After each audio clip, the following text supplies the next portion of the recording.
Hello, everyone. Greetings. My name's Dan Deffenbaugh, a scholar in residence at First Presbyterian Church. I think many of you may have already joined us for our first session on the prophets.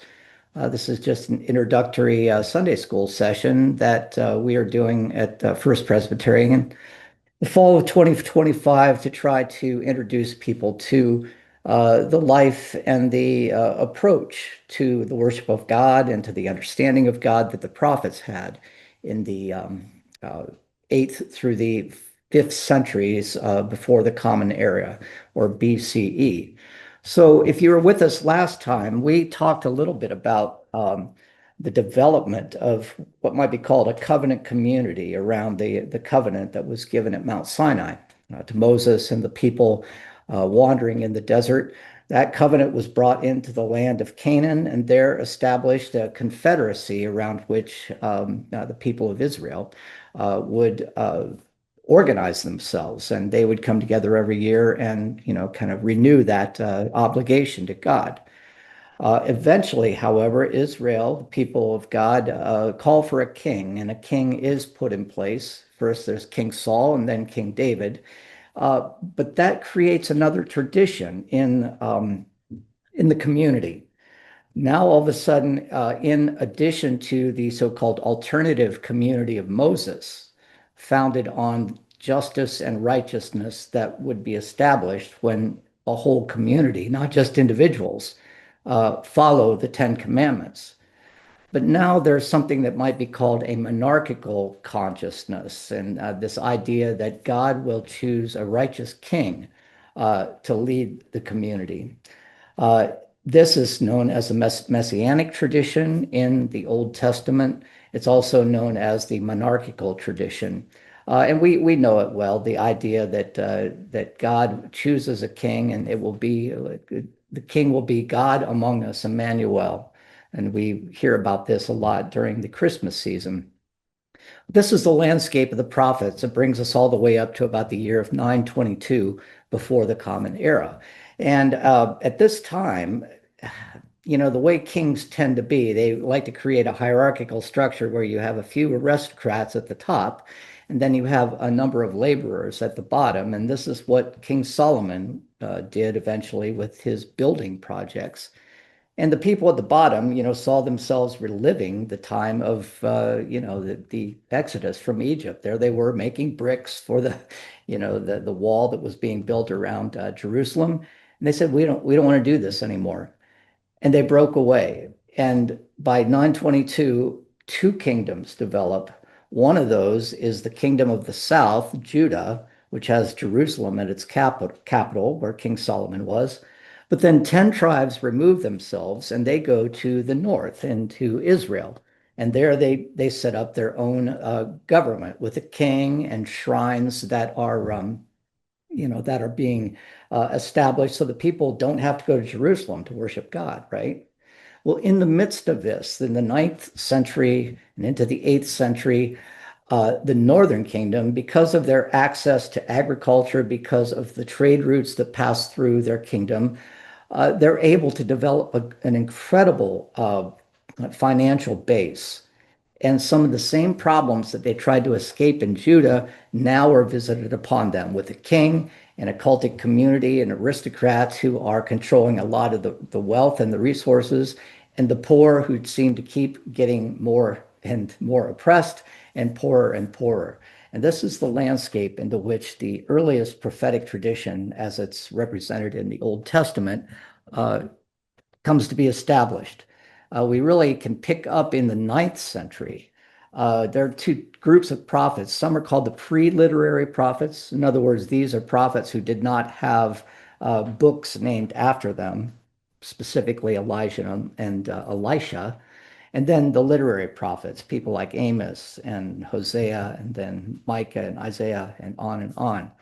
But before we get into those folks, let's think a little bit about the role of the prophet. And one misconception I think we need to dispel right from the start is that a prophet is, in the present day, we often think of prophets as people who foretell the future, right? They're thinking about way down the line and making predictions about what will come to pass. And this understanding often gets placed upon the Hebrew prophets, that they're predicting what's going to happen 7 years down the line, specifically predictions being made about Jesus as the coming Messiah.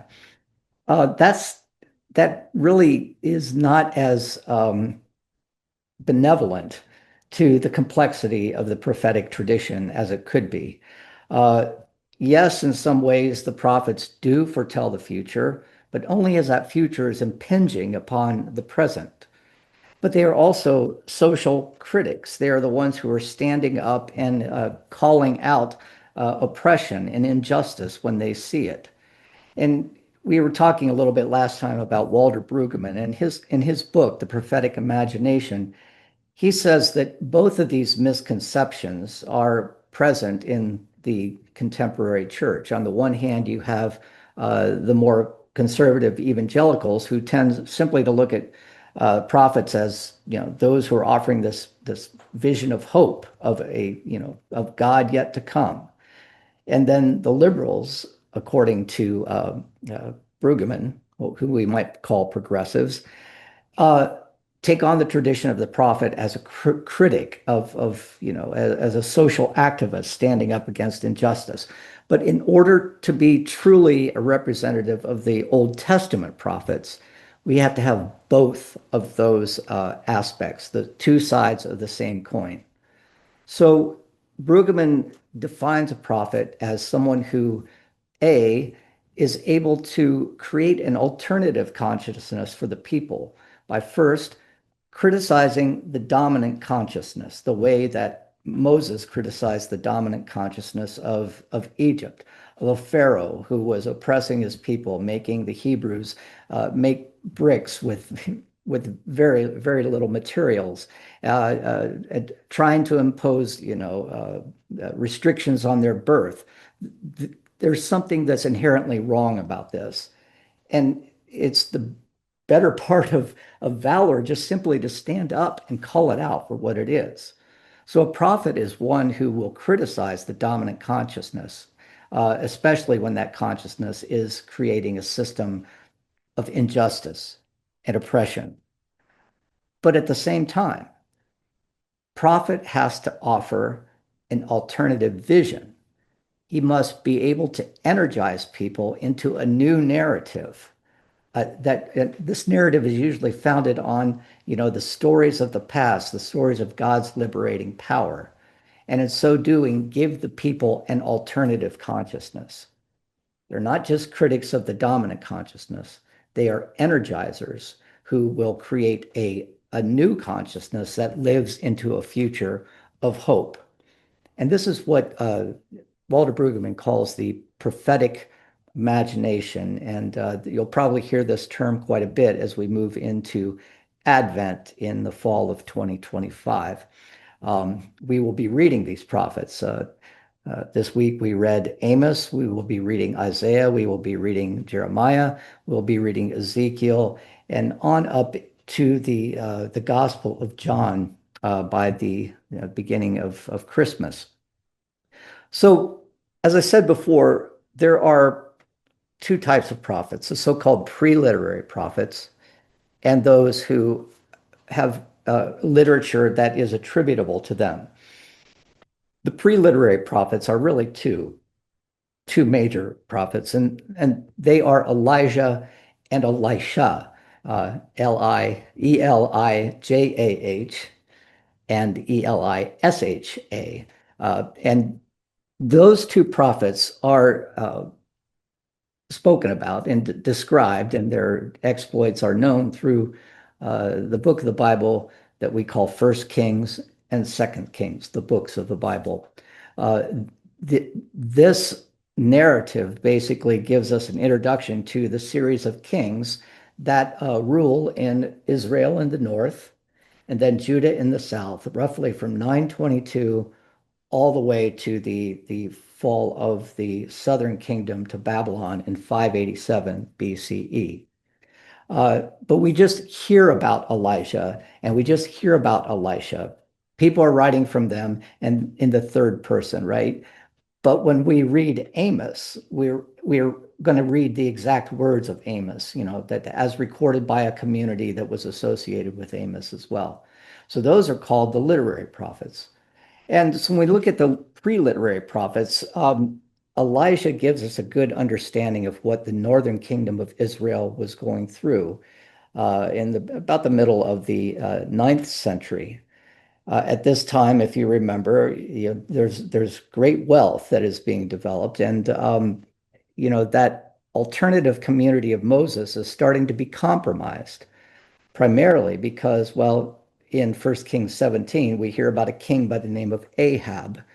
And what Ahab does, or what Ahab's father does, is he marries him to a Phoenician woman by the name of Jezebel. And this is seen as the what we might say is the camel's nose under the tent, right? Because what does Jezebel do? She brings her religious tradition, a Canaanite religious tradition, a Phoenician religious tradition, into the land of Israel and brings her prophets. And thus we begin to see kind of a hybridization of the so-called true or, pure religion of worship of God. And Elijah was going to stand up for this, right? He was going to stand up for the true worship of God against Ahab and Jezebel. And because he did this, he stood up against the prophets of Baal. He stood up against the worship of Asherah, a goddess of fertility. He became a wanted man. And, you might know the story of Elijah uh, countering the prophets of Baal, and they're all killed at Mount Carmel. But the place I really want to focus and I want you to think about is in 1 Kings chapter 19, is that when Elijah is on the run, he he's the only one of the Israelite prophets who are left. They've all been killed by Ahab and Jezebel. And as he's on the run, he goes down to Mount Horeb. Now, in the tradition we're reading here, Mount Horeb is Mount Sinai. It is the place where the Ten Commandments were given, and there he's hiding out. And in 1 Kings 11, 1 Kings 19, verse 11, I'm going to pick up. God said, and he said, "Go out and stand on the mountain before the Lord, for the Lord is about to pass by."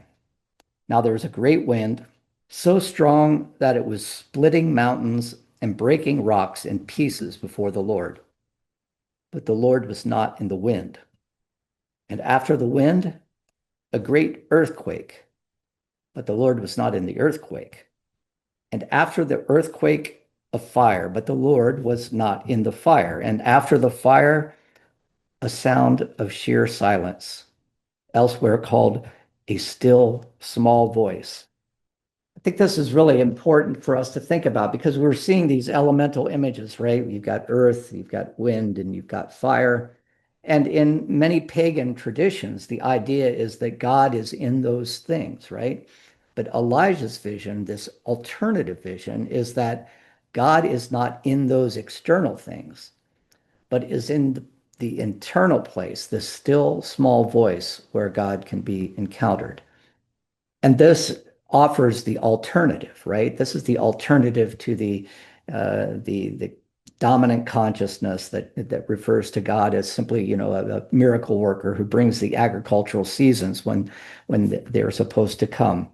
And this is the first we begin to see of a tradition that's going to develop throughout the Old Testament of the presence of God within that can be appealed to and thus can be followed as, in a moral way.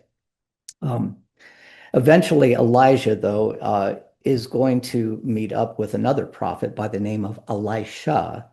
And you probably know the story of, as this image on the screen testifies, the story of Elijah ascending into heaven. He's one of the few people in the Hebrew Bible that, along with a man named Enoch, who are taken up into heaven and they don't die, as a representation of just how important they are to God. But Elisha says to Elijah, pass to me your mantle. I want to carry on your work. And Elijah says, well, if you see me ascending into heaven, then my mantle, or my tradition will be passed on to you. You can see in this image, the mantle is left. And Elisha uh, carries on the work of Elijah, opposing, the likes of Jezebel and Ahab, and being zealous for the law of God.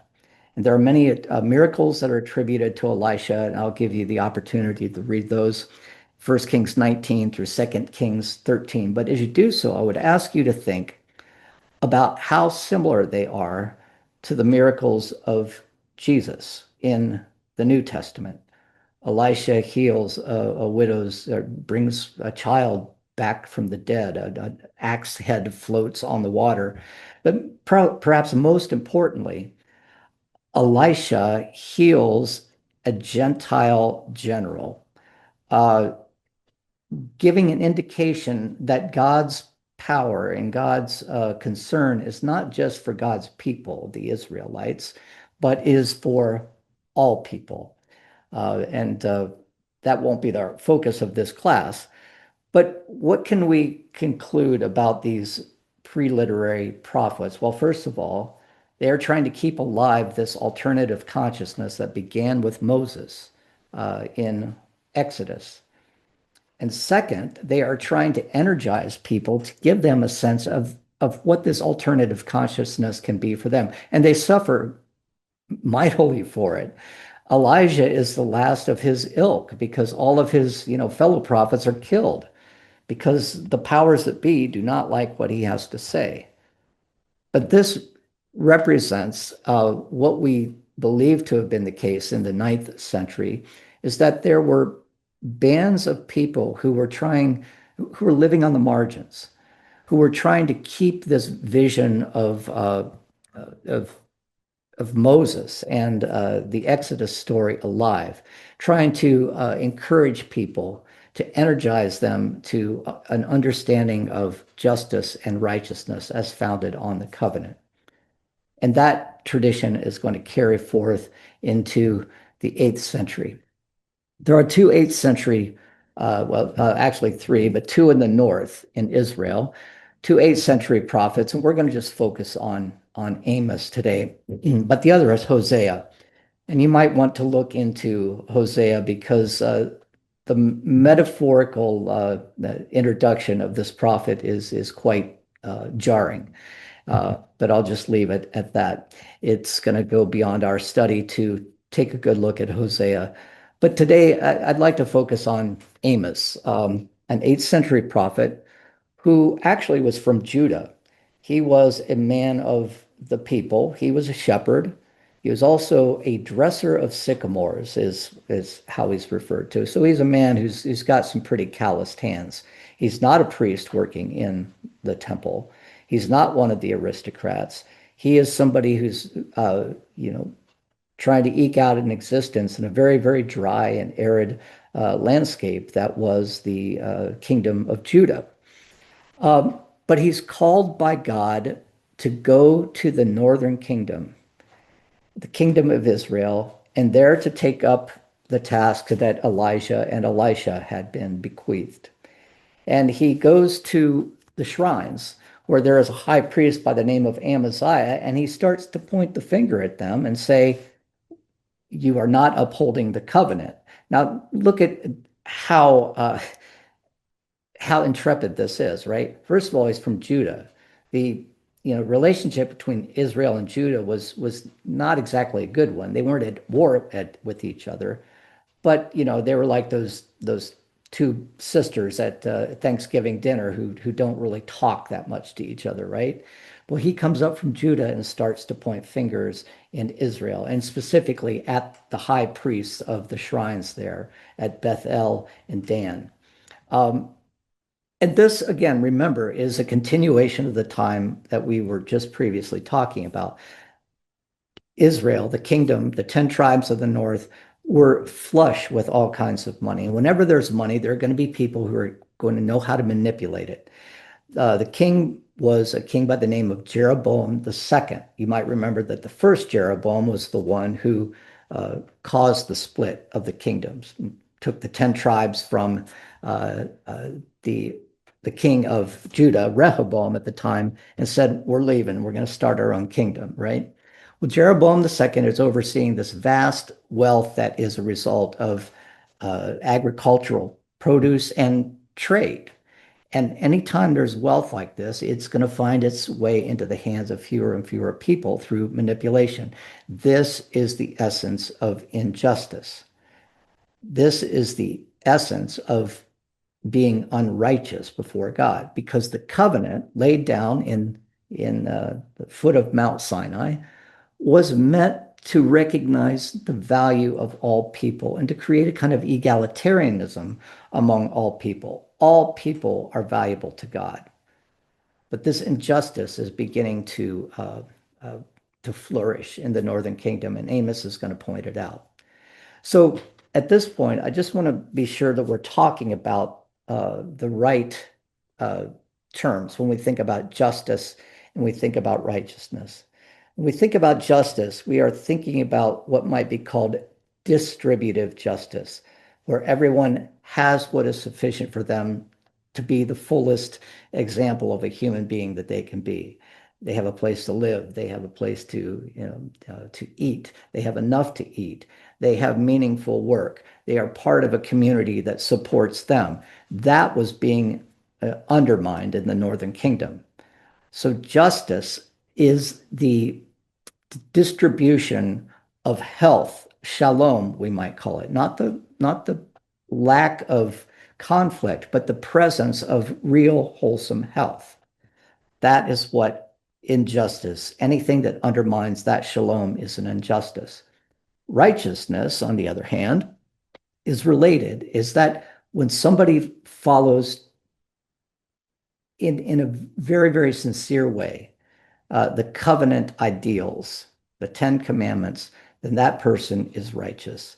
When all people are righteous by following the commandments, then justice will ensue in the community.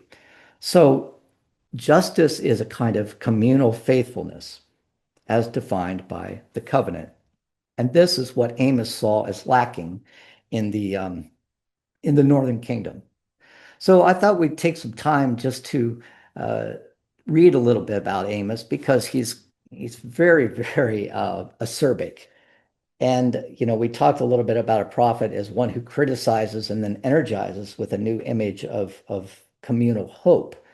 Well, Amos really doesn't follow that model as well as other prophets. He's a great criticizer. And in just the last half of chapter 9, we hear a message of hope that comes out of this. And many scholars believe that this message of hope was actually written in after the fact, after the idea of prophetic consciousness developed over time.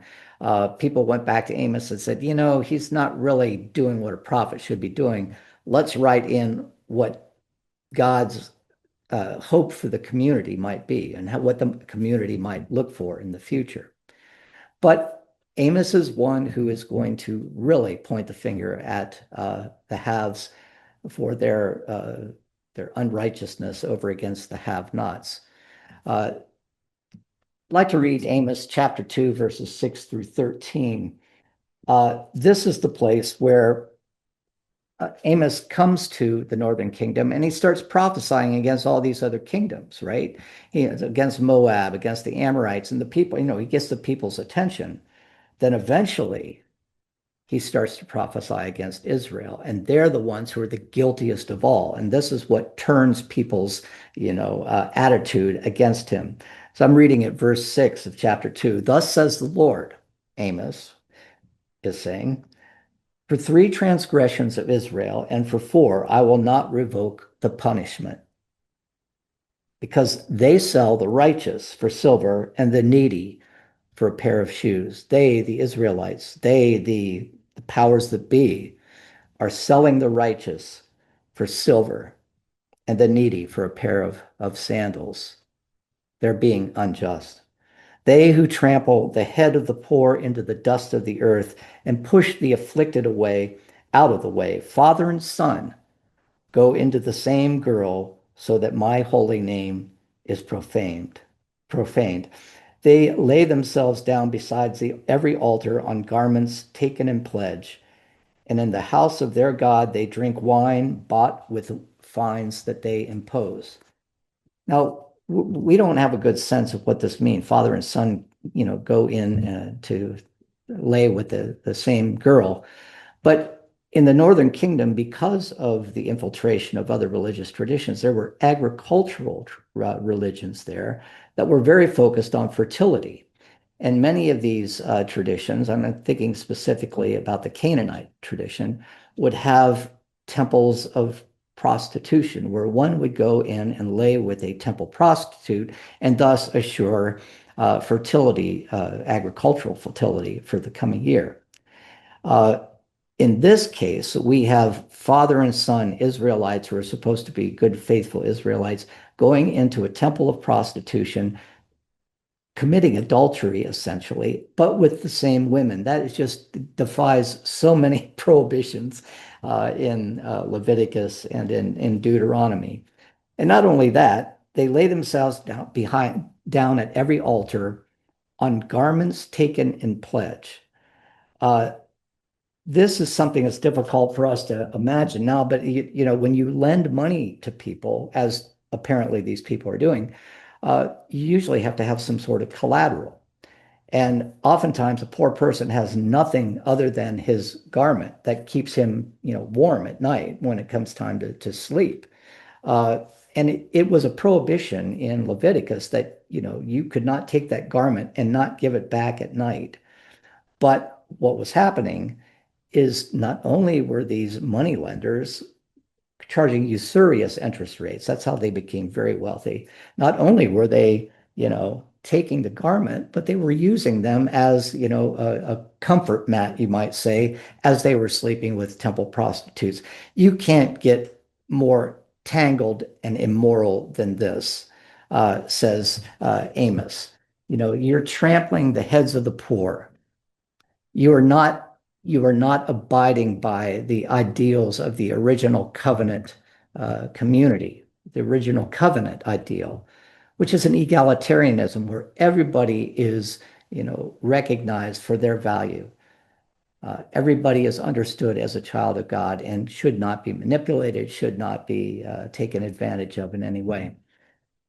Well, Amos is going to go on and he's going to give an indication, and I'm sorry for the women and those who are listening because this is a misogyny that we find, really throughout the Hebrew Bible and sometimes in the New Testament as well. But the clearest indication that something is wrong in the society is when women start to tell men what to do. And lo and behold, this is the case.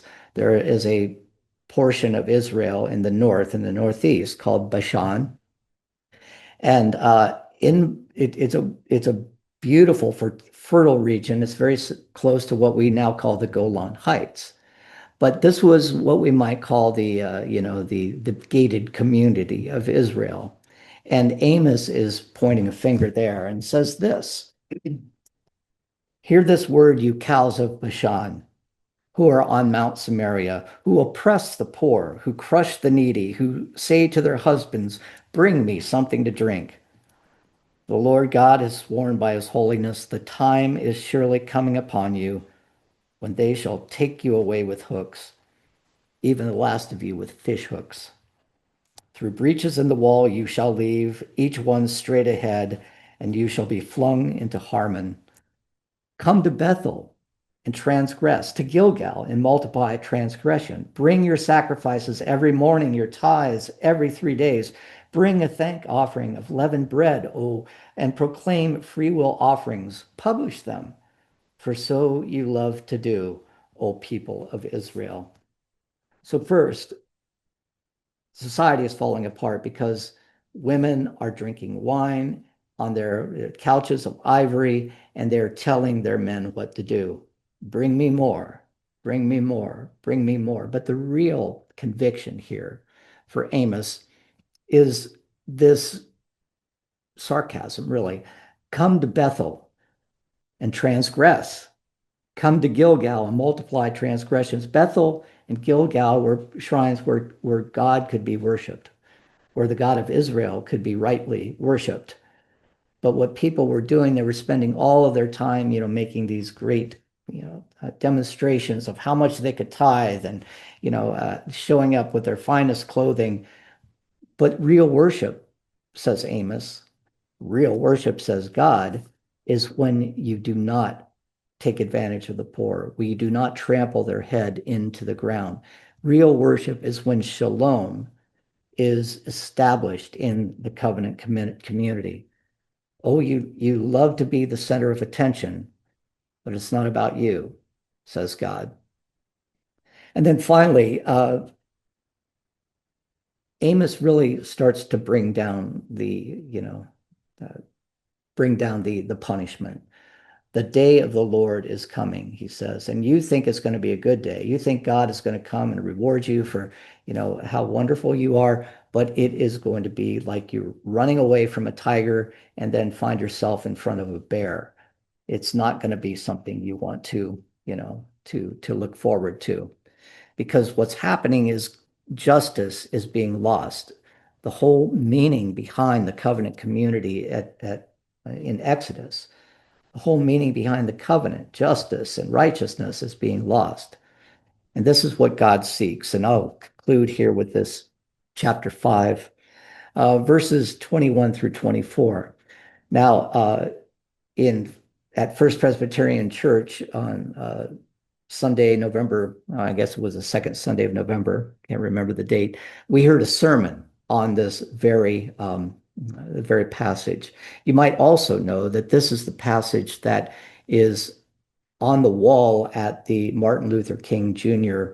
Memorial and Museum in Montgomery, Alabama. So it may sound familiar to you when you hear it. God is saying to the people, I hate and I despise your festivals, and I take no delight in your solemn assemblies. Even though you offer me your burnt offerings, I will not accept them. And the offerings of well-being of your fatted animals, I will not look upon them. Take away from me the noise of your songs. I will not listen to them or to the melody of your harps. But here's what I want, says God. Let justice roll down like waters and righteousness like an ever-flowing stream. In a word, true worship of God is manifest in justice, is manifest in righteousness, an attitude towards an egalitarian uh, community in which all people's needs are observed, all people's needs are met.